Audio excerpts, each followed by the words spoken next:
హైదరాబాద్ కూకట్పల్లిలో రేణు అగర్వాల్ హత్య కేసులో పోలీసులు దర్యాప్తు ముమ్మరం చేశారు. నిందితుల కోసం 5 బృందాలు గాలిస్తున్నాయి.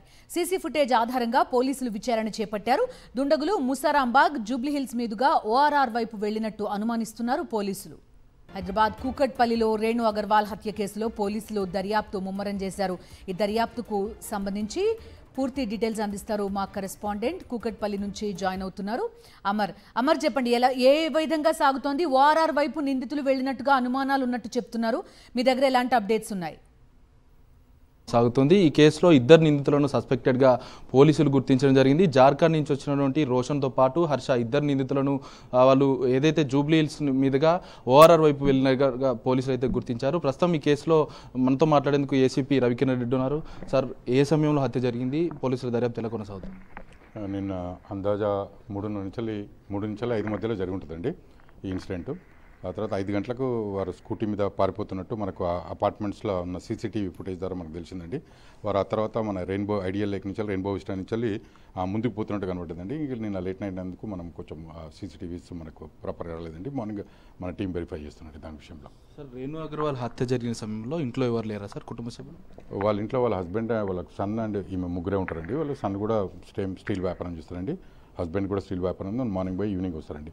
వాళ్ళకు కూడా ఇన్ఫర్మేషన్ నిన్న సాయంత్రం అప్రాక్సిమేట్లీ 5 తర్వాత వాళ్ళు ఆవిడే కాల్ చేస్తే ఆమె ఫోన్ లిఫ్ట్ చేయకపోతే, పనోని కాల్ చేస్తే వాడు కూడా లిఫ్ట్ చేయకపోతే ఇమీడియట్గా నేబర్స్ ఉన్న ఎవరైతే రోషన్ ఉన్నాడో వారికి కూడా కాల్ చేయడం జరిగిందండి. వాడు కూడా ఫోన్ స్విచ్ ఆఫ్ వచ్చేటాలకు ఈయనకు అనుమానం వచ్చి ఇంటికి రావడం జరిగింది. అయితే ఈ లోపల వాళ్ళ పక్కింటి నేబర్స్ కూడా డోర్ నాక్ చేయమని చెప్పిండటండి. డోర్ నాక్ చేస్తే కూడా రెస్పాన్స్ రాకపోయేటాలకు ఓనర్ రాకేష్ అగర్వాల్ ఎవరైతే ఉన్నారో వారు ఇక్కడికి రావడం జరిగిందండి. సో ఆ రాకేష్ వచ్చిన తర్వాత వాళ్ళు డోర్ ఇంతకు ఓపెన్ చేయకపోతే వాళ్ళు ప్లంబర్ ద్వారా బ్యాక్ నుంచి వెళ్ళి లోపలికి ఎంట్రీ ఇచ్చి ఓపెన్ చేయడం జరిగింది. అప్పటికే ఆమె మర్డర్ అయ్యి ఇంట్లో కనబడ్డదండి హాల్లో. సార్, హత్య సీన్ ఎలా జరిగిందంటారు? పోలీసులు ఇప్పటికే కీలకంగా ఆధారాలు సేకరించారు, ఫింగర్ ప్రింట్స్ కూడా సేకరించారు. సీన్ ఎలా జరిగిందంటారు? అంటే వాళ్ళు మేము చేతులు కాళ్ళు కట్టేసినట్టు కనబడుతుందండి. కట్టేసి తర్వాత ఆమెను కొంచెం టార్చర్ పెట్టినట్టు కనబడుతుంది. ఆమెకు మల్టిపుల్ ఇంజురీస్ ఉన్నాయండి బాడీ మీద. సీజర్ ఉంటుంది అండి. సీజర్ తోటి ఇక్కడ కత్తితో పొడవడం జరిగింది. చిన్న మన ఇంట్లో యూజ్ చేసే కత్తులు ఉంటాయి కదా, వాటితో కూడా పొడవడం జరిగిందండి. ఆ తర్వాత ఆమెను ఒక ప్రెషర్ కుక్కర్ ఉంటుంది కదా, ప్రెషర్ కుక్కర్తో కూడా నెత్తి మీద బలంగా కొట్టినట్టు గాయాలు కనబడుతున్నాయండి. సార్, ఇప్పటికే నిందితులు హత్య చేసిన తర్వాత అక్కడనే స్నానం చేసి పాత బట్టలు వదిలేసి వెళ్ళడం జరిగింది. అక్కడ ఆధారాలు ఎలాంటివి సేకరించారు సార్? అయితే వీరు ఎప్పుడైతే ఇన్సిడెంట్ చేసినారో, కంప్లీట్ చేసినారో, ఆ తర్వాత వాళ్ళు ఏమైనా సామాన్ అవి దొరికితే, వాళ్ళకి ఏమైనా క్యాష్ దొరికితే బ్యాగులు దొరుకుని ఆ తర్వాత స్నానం చేసినండి వీళ్ళు. ఫస్ట్ ఆ బట్టలు ఏవైతే బ్లడ్ స్టెయిన్కి సంబంధించిన బట్టలు ఉంటాయో, పాత బట్టలు ఒక్కనే పడేసి ఆ తర్వాత స్నానం చేసి ఫ్రెష్ బట్టలు వేసుకొని వాళ్ళు వెళ్ళిపోవడం జరిగిందని. అందులో ఇప్పటివరకు ఎన్ని బృందాలను దర్యాప్తు కోసం పెట్టారు? ముఖ్యంగా అంటే వాళ్ళు జార్ఖండ్ నుంచి ఒక ఏజెన్సీ ద్వారా వచ్చినట్లుగా తెలుస్తుంది. ఏంటి సార్?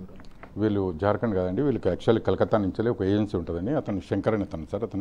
అతని ద్వారా వీళ్ళకు అపాయింట్ చేసుకోవడం జరుగుతుందండి. ఎవరైతే ఈ రాకేష్ అగర్వాల్ ఉన్నారో వీళ్ళకి ఇంతకుముందు కూడా ఒక 3-4 అదేవిధంగా వీళ్ళకు దగ్గర పనిచేయడానికి పనికి కుదుర్చుకుంటాడండి. సో అదేవిధంగా ఈ అబ్బాయి కూడా, ఈ హర్ష అనే పిల్లగాడు కూడా ఒక 11 days బ్యాక్ వచ్చారని వారు చెప్తున్నారండి. 11 రోజుల క్రితం వచ్చి ఆ పిల్లగాడు బాగానే ఉండడం, ఇప్పటివరకు అయితే అంటే వాని గురించి అంటే రాంగ్ ఇన్ఫర్మేషన్ అయితే మాకేం లేదు సార్, బాగానే ఉన్నాడు. కాకపోతే వీడు ఇట్లా ఎందుకు చేసిన అనే విషయం వాళ్ళకు కూడా అర్థమైతే లేదండి. ప్రస్తుతం నిందితులు ఎటువైపు వెళ్ళారు సార్? ఆ ఏజెన్సీ అతను ఏమన్నా టచ్లోకి వచ్చారా, విచారించారా? మాట్లాడినామండి, ఏజెన్సీ అతనితో మాట్లాడినాం. వారు కూడా మేము యాంటీజెంట్ వెరిఫై చేసే పెట్టుకుంటామండి. కాకపోతే సరే ఈ విధంగా చేసిన విషయం మాకు కూడా షాక్ అనిపిస్తుంది సార్ అని చెప్పి వాడు చెప్పడం జరిగిందండి. వారు కొంచెం మాదాపూర్ రూట్లో పోతున్నారు, వెరిఫై చేస్తున్నామండి. ఇంకా స్టిల్ ఇంకా ప్రైమరీ స్టేజ్. ఇతర రాష్ట్రాల నుంచి వచ్చిన వాళ్ళు ఇలాంటి నేరాలకు పాల్పడుతున్నారు. పబ్లిక్కి, సాధారణ పబ్లిక్కి ఇలాంటి వారిని పనిలో పెట్టుకోవడానికి ఎలాంటి సూచనలు ఇస్తారు పోలీసు? యాక్చువల్ అండి, ఇప్పుడు వీళ్ళు వచ్చిన పిల్లగాడు కూడా వీళ్ళందరూ కూడా త్రూ ఏజెన్సీ నుంచి వచ్చారు. ఆధార్ కార్డు ఇవన్నీ కలెక్ట్ చేసుకోవడం జరిగింది. ఎవ్రీథింగ్ ఉన్నాయండి, ప్రాపర్గానే చేసినారు. కాకపోతే అంటే నా ఉద్దేశం ఏంటంటే ఇంకా స్టిల్ స్క్రూటినీ చేయాలండి వాళ్ళను. ఎందుకంటే అక్కడ వాళ్ళని పెట్టుకునే బదులు ఇక్కడ వాళ్ళని పెట్టుకుంటే ఇంకా బాగుంటుందని నా ఉద్దేశం. ఎందుకంటే ఇక్కడ ఉన్న అయితే కనీసం అట్లీస్ట్ మన అడ్రస్ ప్రాపర్గా మనకు దొరుకుతుంది.